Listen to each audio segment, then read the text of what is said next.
Welcome, welcome back as we continue our ongoing, ever-changing, ever-evolving journey of this time in our lives and our history. It is a continuing source of wonder to me that the weeks pass so quickly when just a few months ago, time seemed to move very slowly as we waited for a release from the restrictions of an as yet untamed virus. This past year and a half has taught us many lessons, one of which is certainly the value and effects of perspective. Our vantage point and circumstances determine so much of our point of view on almost everything. We know that our age, gender, marital or partner status, level of education, economic situation are just a few of the many factors that affect our mindset and our opinions. There is something else that can affect our outlook. I came across what I think is a thought-provoking reflection by my colleague, Rabbi Zachary R. Shapiro, who wrote in his blog entitled "A Moment in Time" the following, after purchasing toddler-sized suitcases for his children. He writes, as they examined the luggage, they began to schlep them around our house. And of course, it made me think, what is the baggage we schlep around? Are we holding a grudge? Are we taking on too many responsibilities? Are we playing the martyr? Are we not kind enough to ourselves? Are we harboring resentments? Are we unable to let go? Are we living with guilt? Are we being too negative? Are we managing our expectations? We all schlep baggage, but today, right now, we have an opportunity to take a moment in time to lighten the load. After all, the excess baggage fee is never fun to pay. Before we take our first break to breathe, let us spend a moment considering the challenge of Rabbi Shapiro's reflection. Do any of his suggestions resonate with us as excess baggage we are definitely schlepping around? What did he leave out that might be a very basic part of the burdens that we are accustomed to carrying? Is there something we would like to be able to discard from our psyches and our perspectives? Or did he get us just right? Are we holding a grudge? Are we taking on too many responsibilities? Are we playing the martyr? Are we not kind enough to ourselves? Are we harboring resentments? Are we unable to let go? Are we living with guilt? Are we being too negative? Are we managing our expectations? So, let us take our meditative postures. For this moment in time, let us let go. As we sit attentively, but with some ease, let us let go first of the tensions in our bodies. We might even start with our heads, with our jaws that tend to clench, or our teeth that tend to grind our jaws, our shoulders, our necks. Oh my goodness, our necks, right? Our hands. I think sometimes when we just unclench our hands, a lot follows. Our stomachs, our legs, the muscles in our legs that I think we also kind of hold on to. Our feet, our toes. Let us let them sit firmly, comfortably on the floor, on the ground, wherever we may be. And let us take that first breath consciously, fully, completely. Let us breathe in.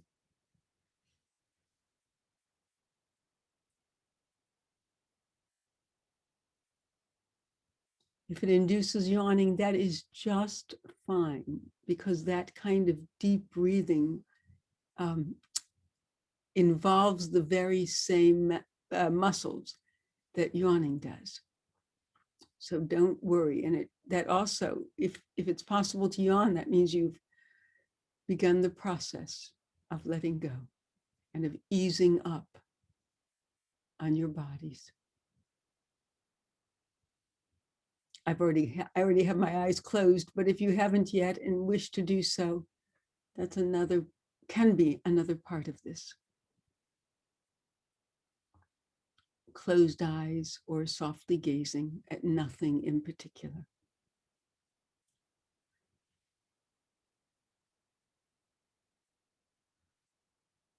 You may choose to breathe in to a count of whatever's comfortable, but 7, 8 at the most, I would think, depending on how quickly or slowly you count. You may hold the breath for a moment before letting it go.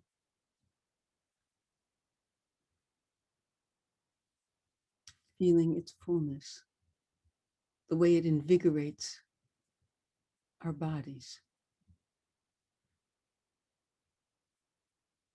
the way it opens up so much within. And then we let it go.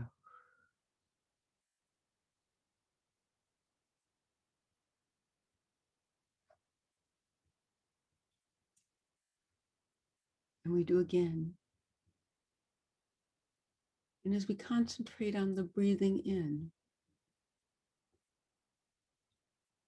the filling up, the comfort, the health, the miracle of breath coming into our beings, our human beings. Perhaps there is a piece of luggage you might like to discard on the exhale.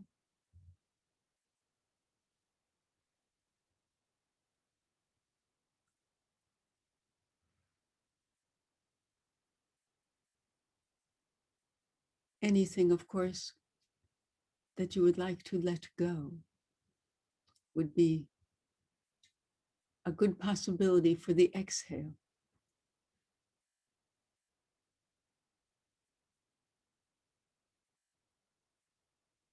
But any of the suggestions that Rabbi Shapiro gave us, or something you know very well yourself, excess baggage that is so much a part of you that it's almost impossible to imagine your life without it. And yet, if we are honest, we know that that is what it is.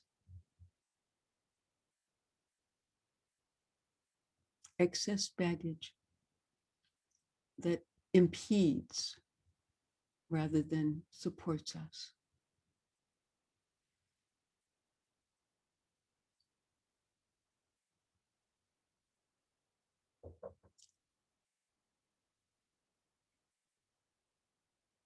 And if you are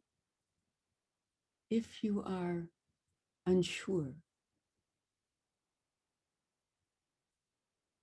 try it as an experiment, letting something go. Breathe it in.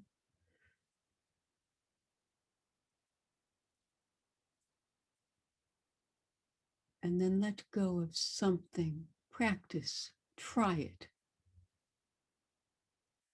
See if you might let go of something that you're not sure you want to let go.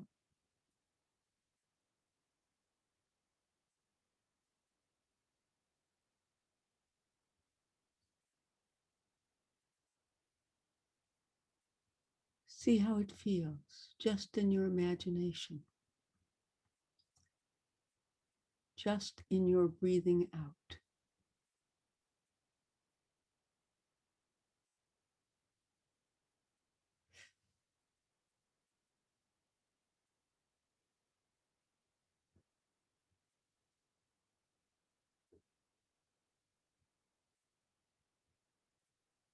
There is another teaching in which I was privileged to share this week. Another valuable lesson from this last year and a half, and relates at some level to both the issues of perspective and the excess baggage we all carry with us. It was shared by another colleague, Rabbi Jill Zimmerman, who quotes from a book written by Sherry Mandel entitled The Road to Resilience, From Chaos to Celebration. Rabbi Zimmerman begins by telling us something about Sherry Mandel. You may remember that Sherry's son was murdered in their home in Israel in 2001. I love how she reframes resilience in a Jewish context. I actually used this piece in a teaching last year in the midst of the pandemic in relation to how are we going to walk through this. It was also the time of Tisha B'Av, as an aside, which it will be for us this coming Saturday night. And that is another story of profound resilience of our people. For those of you who may not remember or who never knew to begin with, Tisha B'Av is the date on the Jewish calendar on which our tradition tells us both the first temple in Jerusalem was destroyed in 586 BCE by the Babylonians, and the second, the rebuilt temple in Jerusalem, was also destroyed by the Romans in 70 CE of the Common Era. It was designated as a day of national mourning and fasting for the loss in both instances of both the center of our ancient worship and cultic life and the loss of the country itself. It became a day of remembrance for most of the disasters that befell the Jewish people throughout the centuries since that time, including the Crusades, the Spanish Inquisition, various pogroms in Eastern Europe, and certain dates relating to the Holocaust. Interestingly, Tisha B'Av was not observed by Reform Jews when Reform Judaism was founded in the 19th century. It became part of a more active part of our calendar because it's been there since ancient times, but it became a more acknowledged, if not totally observed, day of fasting and mourning by Reform Jews when our campers discovered it in summer camp, because it's the only special day other than Shabbat that is observed in the Jewish calendar during the summer. At any rate, this is the excerpt from Sherry Mandel's book. It is called Reframing Resilience. Reframing resilience. The Jewish people are masters of resilience. Throughout our history, we have undergone massacres, pogroms, inquisitions, wars, the unspeakable destruction of the Holocaust, and still we prevail, maintain our dignity, and thrive. Many people misunderstand the concept of resilience.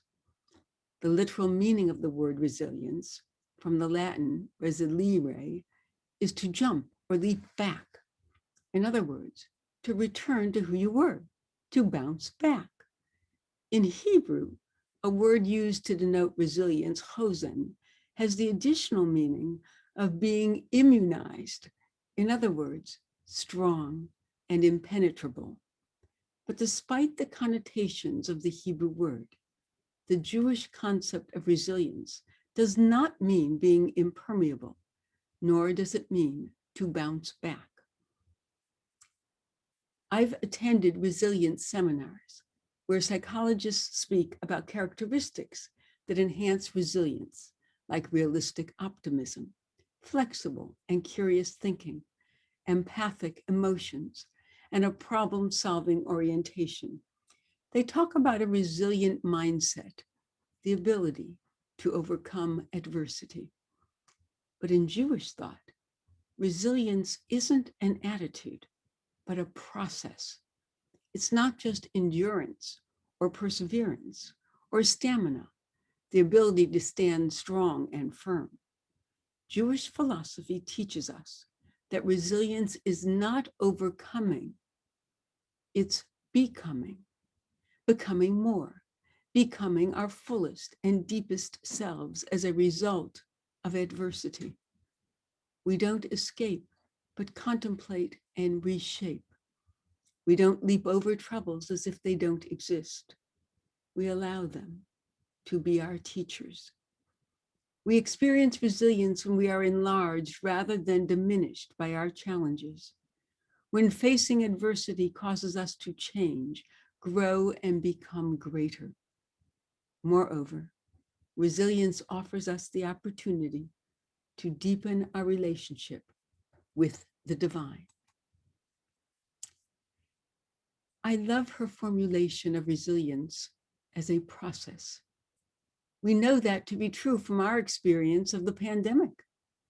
Many of us panicked in the beginning, unable to imagine how we would survive, cut off from so much that gave us definition, support, sustenance, and even hope. Slowly, we each learned to adapt to our new reality. We continue to adapt even now. So, let us breathe with a sense of assurance that we are part of a people and have participated in an experience in which we have exercised our historic DNA of resilience. And we will know, going forward, to be patient with ourselves, to pause, to breathe, to reflect, and to trust that we will stay with the process that has sustained our people for over 2 millennia and continues in each of us. Let us breathe in that resilience. Take it deep into our souls.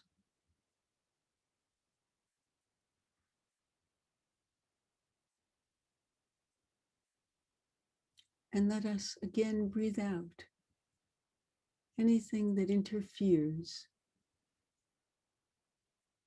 with our strength, our endurance, our determination, our persistence, all of the verbs, all of the things we do to engage in that process of resilience. Part of which is ignoring all the beeps going off on my computer this afternoon. I'm sorry.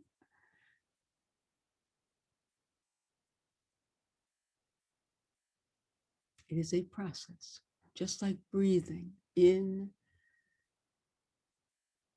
and out is a process.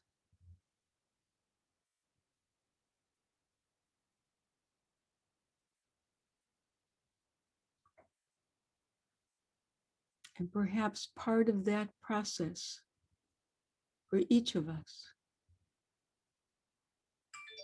might be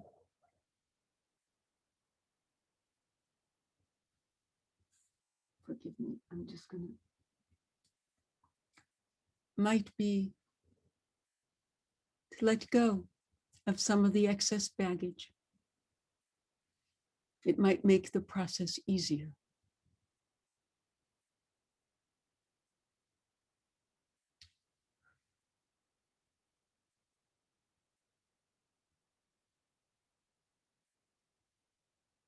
It's a process, not something that we do in an instant, not something we overcome, something we become. Resilient human beings who have that learned response in our bones, in our souls.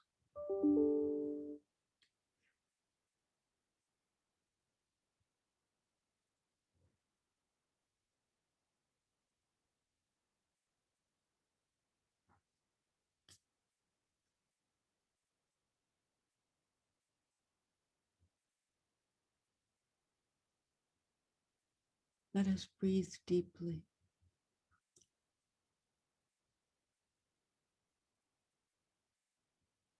Knowing that even this breathing, this centering of ourselves right here in this moment at this time is part of our process.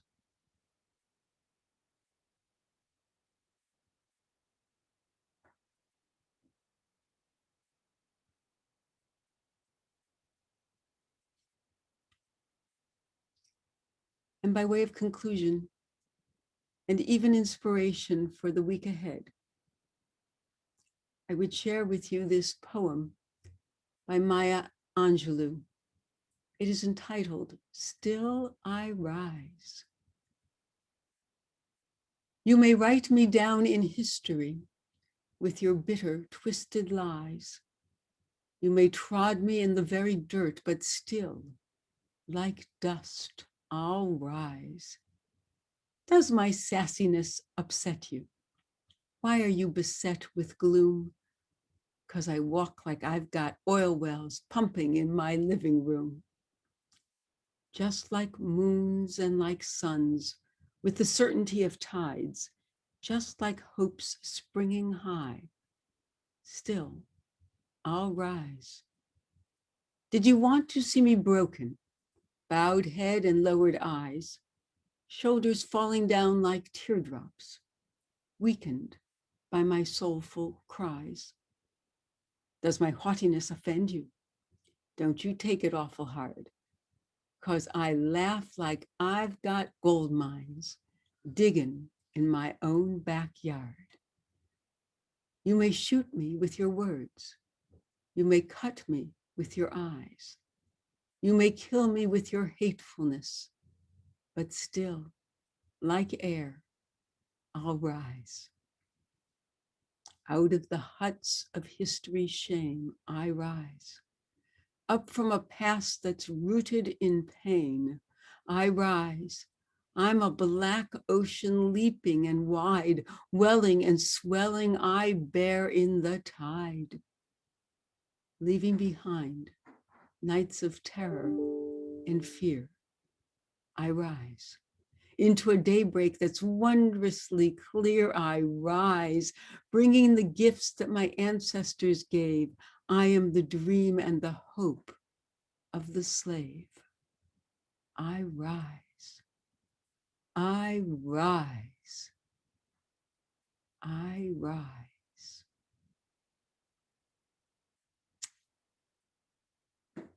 I wish you a week